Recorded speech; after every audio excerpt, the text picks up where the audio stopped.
New York, days after he was sentenced to life in prison in California for killing a confidant who helped him cover up the slaying of his first wife, Kathie Durst. Millionaire real estate scion Robert Durst has been charged with murder in her death, nearly 4 decades after she disappeared, officials said on Friday.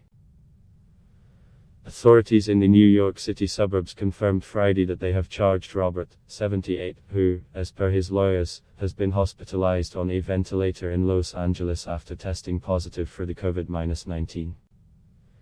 A state police investigator filed a criminal complaint Tuesday in a town court in Lewisboro, New York, charging Robert with second-degree murder in the death of Kathie, who vanished in 1982. He had not been previously charged in Kathie's disappearance.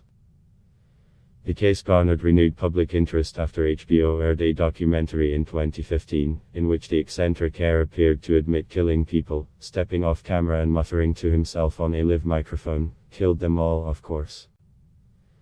The complaint charging Robert wasn't announced at the time by law enforcement officials or Westchester District Attorney Mimi Rocha, who recently convened a grand jury as she seeks to indict him for the killing. The grand jury continues to meet and hear witnesses and could eventually return an indictment. The Westchester County District Attorney's Office can confirm that a complaint charging Robert Durst with the murder of Kathleen Durst was filed in Lewisboro Town Court on October 19, 2021. "We have no further comment at this time," Rocha's office said in a statement Friday. Robert Abrams, a lawyer for Kathie Durst's family, said in a statement, "Robert Durst has now been formally charged with the murder of Kathleen McCormick Durst. We are very happy with this development. At this time, however, we will not be making any further comments until the grand jury process is completed." Messages seeking comment were left with Robert's lawyers. The one-page felony complaint filed in Lewisboro cites evidence in the files of the Westchester District Attorney, the New York State Police and the Los Angeles District Attorney, as well as conversations with numerous witnesses and observations of defendants, recorded interviews and observations of Mr. Durst, recorded interviews and court testimony in related proceedings. Kathie Durst was 29 and in her final months of medical school when she was last seen. She and Robert Durst, who was 38 at the time, had been married nearly 9 years and were living in South Salem, a community in Lewisboro. Her body was never found. At the request of her family, she was declared legally dead in 2017. The complaint charging Robert Durst bears the name of State Police investigator Joseph Becerra, who reopened the probe in 1999 after receiving a tip about Kathie Durst's disappearance.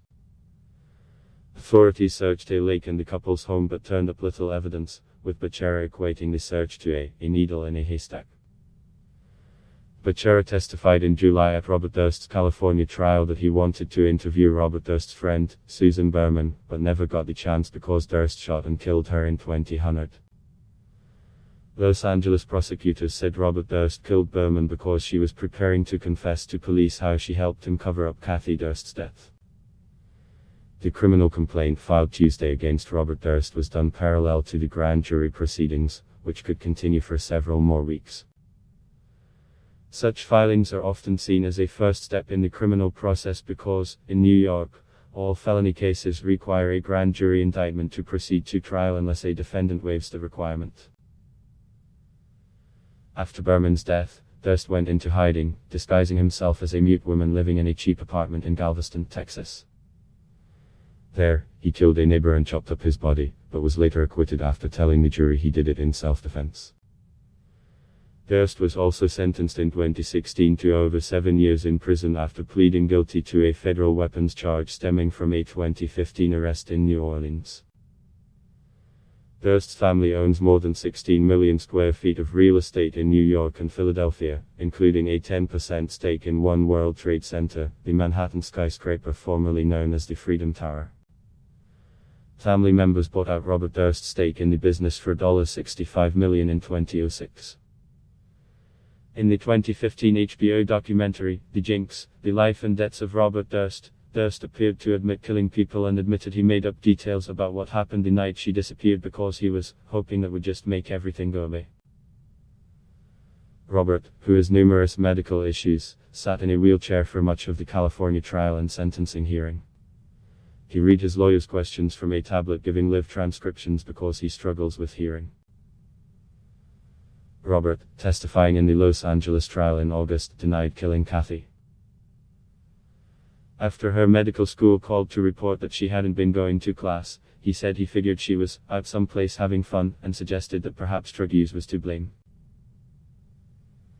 It hadn't occurred to me that anything had happened to her, Robert said, speaking slowly in a strained, raspy voice. It was more like, what had Kathie done to Kathie? I'd block test why.